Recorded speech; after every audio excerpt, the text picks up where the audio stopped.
वालेकुम, welcome to my YouTube channel Shifa Imran. और आज हम लेकर आए हैं इंपॉर्टेंट पर्सनालिटीज़ ऑफ इंडिया का पार्ट 9। इससे पहले भी मैं पार्ट 8 बना चुकी हूँ। आप लोगों ने उनको नहीं देखो तो प्लीज़ जाकर उनको पहले देख लीजिए। बहुत अच्छे और हेल्पफुल नोट्स वो रहेंगे आपके एग्जामिनेशन के लिए। मैं आगे भी और अच्छे नोट्स आपको लेकर आऊँगी ताकि आप लोगों की किसी भी तरह की कोई परेशानी, कोई डाउट नहीं रहे। ये होता है कि नोट्स बनाने से ना इंसान के जो डाउट्स होते हैं वो क्लियर्स हो जाते हैं। हम लोगों को अक्सर बुक्स वगैरह में समझ नहीं आता या बच्चे समझ नहीं पाते, तो नोट्स के हेल्पफुल से बच्चों को अच्छे से समझ में आता है। ख़ास करके जो MCQs का हमारा एंट्रेंस एग्ज़ाम्स होते हैं तो उसमें जो है हमें ज़्यादातर जो है बहुत ही डीपली जाकर इंसान से वो पूछते हैं। किसी भी MCQs में आप देख लेंगे कोई भी ऐसे ही क्वेश्चन आंसर की तरीके से नहीं रख देते क्वेश्चन को, वो डीपली जाकर ही क्वेश्चन को पूछते हैं कि बच्चे की नॉलेज के हिसाब से वो पूछते हैं, और नॉलेज के हिसाब से ज़्यादातर नोट्स ही हेल्पफुल रहते हैं। तो आज मैं आपको लेकर आई हूँ इम्पोर्टेंट पर्सनैलिटीज़ ऑफ इंडिया के एक ख़ास आदमी जो कि गोपाल कृष्णा गोखले हैं। वो बॉर्न हुए थे, गोपाल कृष्णा गोखले बॉर्न हुए थे 9 मई 1866 को महाराष्ट्र में।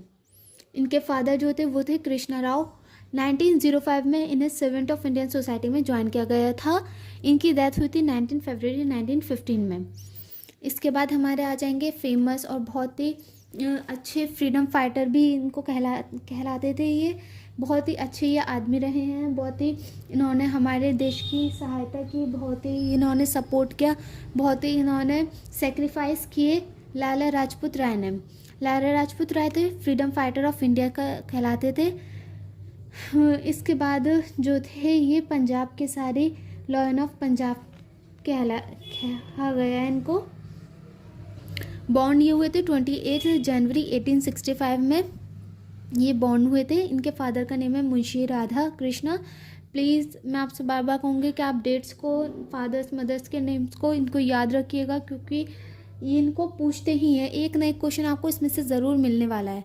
सो आप इनको ज़रूर याद कीजिएगा, दिमाग में रखिएगा।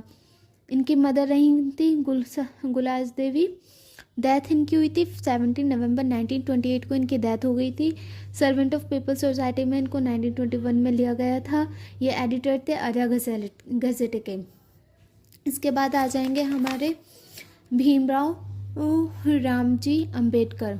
भीमराव रामजी अम्बेडकर जो थे वो बॉर्न हुए थे 14 अप्रैल 1891 को इन महाराष्ट्र में नहीं, सॉरी, मध्य प्रदेश में।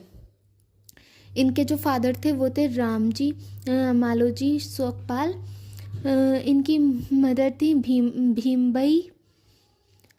1923 में इनको बहिष्कृत हितकारी सभा में इनको लिया गया था। इंडिपेंडेंस लेबर पार्टी में इन्होंने ज्वाइन किया था 1937 में। ड्राफ्टिंग कमेटी में भी इनको ज्वाइन किया गया था 29 अगस्त 1947 को।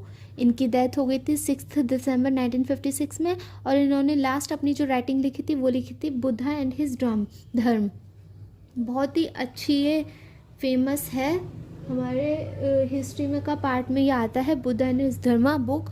और ये मतलब कि आपको किसी भी क्वेश्चन में आपको इसको पूछ सकते हैं। इसके बाद इनका जो रिलीजन था वो था बुद्धिज्म। इसके बाद हमारे आ जाएंगे फेमस इंडियन पर्सनालिटी के अटल बिहारी वाजपेयी। अटल बिहारी वाजपेयी जो थे वो बॉर्न हुए थे 25 दिसंबर 1924 को मध्य प्रदेश में।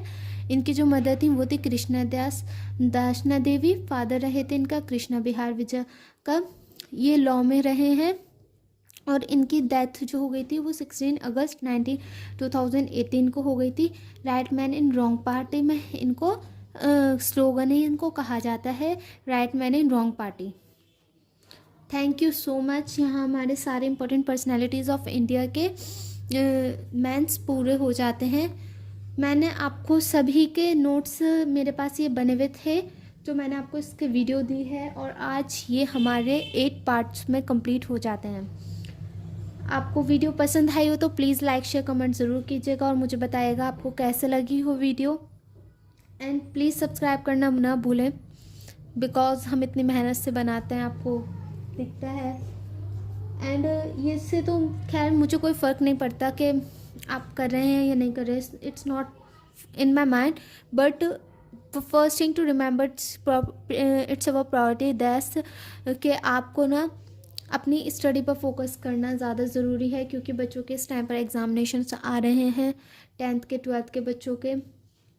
आप लोगों को सबसे ज़्यादा अपनी स्टडी पर ही ध्यान देना है, आप लोगों को और किसी चीज़ में ध्यान नहीं देना, क्योंकि जो बच्चा इस टाइम पर पढ़ लेता है, समझिए वो पढ़ लिया है।